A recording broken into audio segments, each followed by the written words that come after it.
L'IA accélère l'IA. Donc bienvenue dans ce IA et nous spécial, moyenne à tous. Voilà, de plus en plus, les choses s'accélèrent. On va de plus en plus avoir des machines qui vont de plus en plus vite parce que ce sont des machines.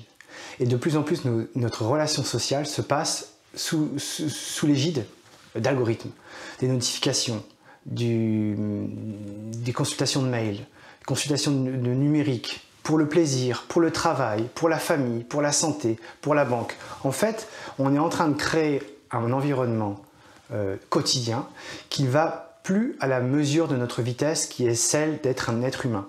C'est-à-dire que nous, êtres humains, nous sommes à la base des mammifères. On a besoin de se reposer, on a besoin de manger. Enfin voilà, finalement, on est plus proche d'un lapin que d'un ordinateur. Mais notre environnement actuel, notre fascination pour le progrès fait qu'on a des machines de plus en plus rapides et de plus en plus efficaces. Mais allons-nous être capables de suivre ce rythme? La rythmicité imposée par les algorithmes est telle que, in fine, on peut imaginer que le trading haute fréquence, c'est des milliards d'opérations par seconde ou des millions d'opérations par seconde, j'en sais rien, ça va très très vite. Mais nous, on ne peut pas faire de choses de ce type. Il nous faut quelques temps pour faire des choix. Donc en fait, dans nos journées, on va se retrouver à être happé par l'accélération des machines et des systèmes informatiques. D'autant plus que de plus en plus, des intelligences artificielles peuvent servir d'agents pour nous contacter. Ou alors, on peut déléguer telle action de mail ou même de téléphone, voire même de vidéo à des IA. Donc ça veut dire qu'on va être bombardé par des stimulations où en fait on aura du mal à suivre, simplement parce qu'on aura besoin de dormir.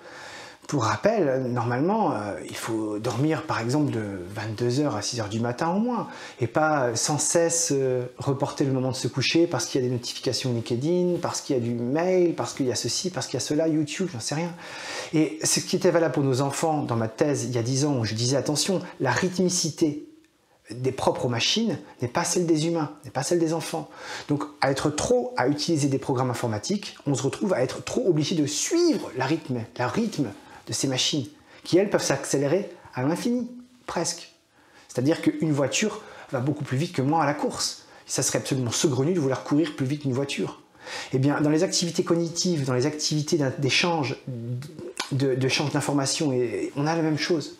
Parce qu'en fait, on se retrouve dans une société, ce que j'appelle la société ruche, c'est-à-dire c'est un changement radical de notre organisation sociale du fait de la présence de tous ces objets.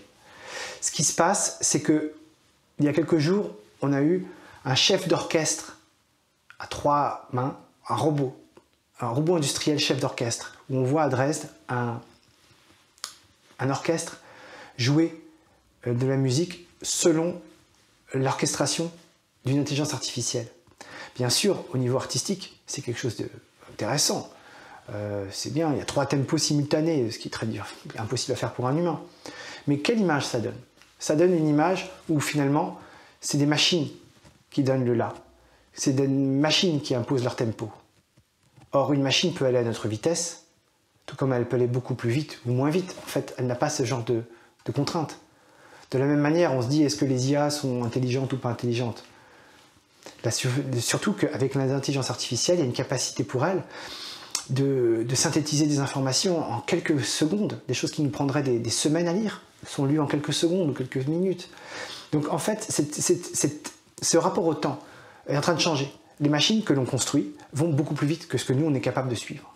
Donc ça pose des questions, parce que si on essaye de se dire qu'on va aller aussi vite que nos machines, on va aller vers l'épuisement. On va être fatigué d'être soi, on va être malheureux, parce qu'on n'y arrivera pas. C'était un petit peu sous-jacent dans la pensée de Gunther Anders, dans l'obsolescence de l'homme.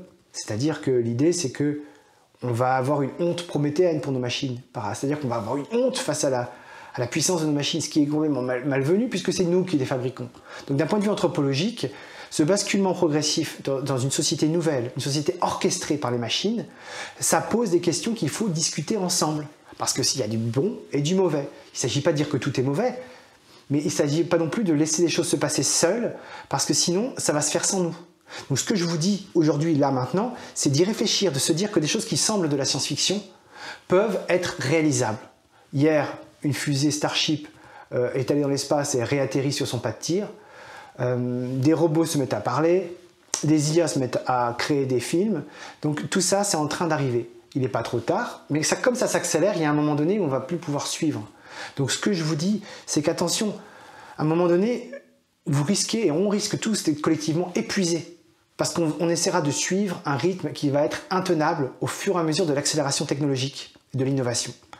Donc réfléchissons à cette rythmique, à cette rythmicité, faisons en sorte que le chef d'orchestre, ce soit nous et pas les machines, sinon nous allons courir jusqu'à l'épuisement dans des espèces de cages à hamsters qui vont nous rendre malheureux, je pense.